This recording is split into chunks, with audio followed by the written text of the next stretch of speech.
ஹரிஹி ஓம். ராதே கிருஷ்ணா. அறிந்து கொள்வோம் பகவான் நாமங்களை, தெரிந்து கொள்வோம் அதன் பெருமைகளை. பகுதி 165. இந்த பகுதியில் 172வது திருநாமத்தை பார்க்க போகிறோம். இது விஷ்ணு சகஸ்ரநாமத்தின் 18வது ஸ்லோகத்தில் வருகிறது. ஸ்லோகம் 18. வேத்யோ வைத்ய சதா யோகி வீரகா மாதவோ மதுஹு அதீந்திரியோ மகாமாயோ மகோத்சாகோ மகாபலக. 172வது திருநாமம். ஓம் மகாமாயாய நமக. தீய சக்திகளை தன் மாயையால் மயக்குபவர் என்று இதற்கு பொருள். இதை இரண்யவதத்திலிருந்து பார்க்கலாம். ஹிரண்யாட்சன் என்ற அசுரன் பூமியை ஒரு பாயை சுருட்டுவது போல சுருட்டி கடலுக்கு அடியில் ஒளித்து வைத்தான். திருமால் பன்றி முகத்தோடு, அதாவது வராகராக அவதாரம் செய்து ஹிரண்யாட்சனை வதம் செய்து பூமியை மீட்டார். ஹிரண்யாட்சனை இழந்த அவனது மனைவிகளும் மக்களும் அழுது புலம்பிக் கொண்டிருக்க, அங்கே ஹிரண்யாட்சனின் அண்ணனான இரணியன் வந்தான். வருந்தாதீர்கள், உடல் என்பது அழியக்கூடியது, ஆத்மாதான் எப்போதும் அழியாமல் இருக்கக்கூடியது. பிறப்பு என்பது இருந்தால் இறப்பு என்பதும் இருக்கத்தானே செய்யும். பிறந்தவர் அனைவரும் ஒரு நாள் இறந்தே ஆக வேண்டும் என்பது உலக நியதி. அந்த வகையில் என் தம்பிக்கும் மரணம் ஏற்பட்டுள்ளது. இதற்காக வருந்தாதீர்கள், அழாதீர்கள் என்றெல்லாம் சொல்லி ஆறுதல் சொன்னாள். இப்படி இரண்யன் சொன்ன வார்த்தைகளை கேட்ட இரண்யாட்சனின் குடும்பத்தினர், ஏ இரண்யா, உன் அண்ணன் இறந்ததில் உனக்கு வருத்தமே இல்லையா? நீ அழாமல் இருப்பதோடு மட்டுமல்லாமல் துக்கத்தில் இருக்கும் எங்களிடமும் வந்து சம்பந்தமில்லாத வார்த்தைகளை பேசிக்கொண்டிருக்கிறாயே, இது நியாயமா என்று கேட்டார்கள். எனக்கு வருத்தம் இல்லை என்று யார் சொன்னது? எனது துக்கத்தை எல்லாம் மனதிற்குள் தேக்கி வைத்து கொண்டிருக்கிறேன். ஆனால் அழுது என்ன பயன்? இரண்யாட்சனை கொன்ற திருமாலை பழி வாங்க வேண்டாமா என்று கேட்டான் இரண்யன்.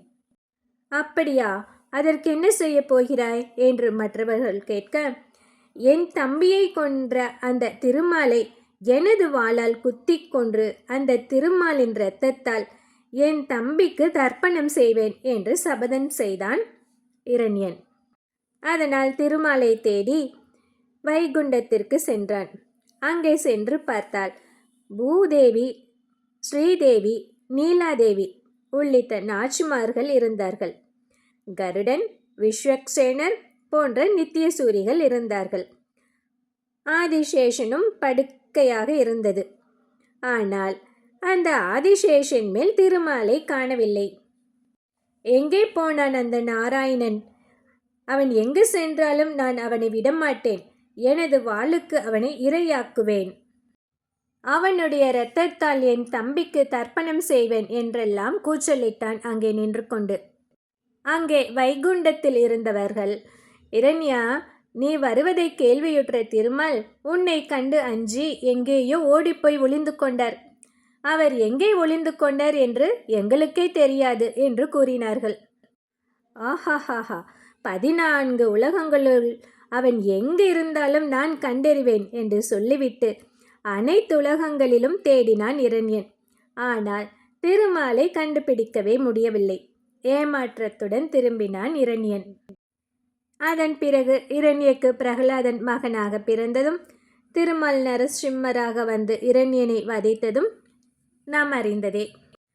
இரண்யவதம் ஆன பின் பிரகலாதன் திருமாலிடம், என் தந்தை உன்னை அனைத்து உலகங்களிலும் தேடியதாகவும் எங்கு தேடியும் உன்னை காண முடியவில்லை என்று சொன்னார். நீ எங்கே ஒளிந்து கொண்டாய் என்று கேட்டான். அதற்கு திருமால், உன் தந்தையின் இதயத்துக்குள் ஒளிந்து கொண்டேன். அங்கே அவன் தேடமாட்டான் என்று எனக்கு நன்றாக தெரியுமே என்று சொன்னார் திருமால். என் தந்தையை கண்டு அஞ்சி ஒளிந்து கொண்டாயா என்று கேட்டான் பிரகலாதன். இல்லை இல்லை, அப்போதே அவன் முன் தோன்றி அவனை கொன்றிருந்தால் பக்த பிரகலாதனான உனது பெருமை உலகிற்கு தெரியாமலே போயிருக்குமே. அதனால்தான் நீ தூணிலும் உள்ளான் துரும்பிலும் உள்ளான் என்று சொல்லும் வரை காத்திருந்து அதன் பின் தூணை பிளந்து கொண்டு வெளியே வந்து இரண்யனை கொன்றேன் என்று சொன்னார். இப்படி அடியார்களுக்கு தன் வடிவத்தை நன்கு காட்டினாலும் அசுரர்களுக்கு தன்னை காட்டாமல் மாயங்கள் செய்து தன்னை மறைத்துக் கொள்வதால் மகாமாய என்று அழைக்கப்படுகிறார்.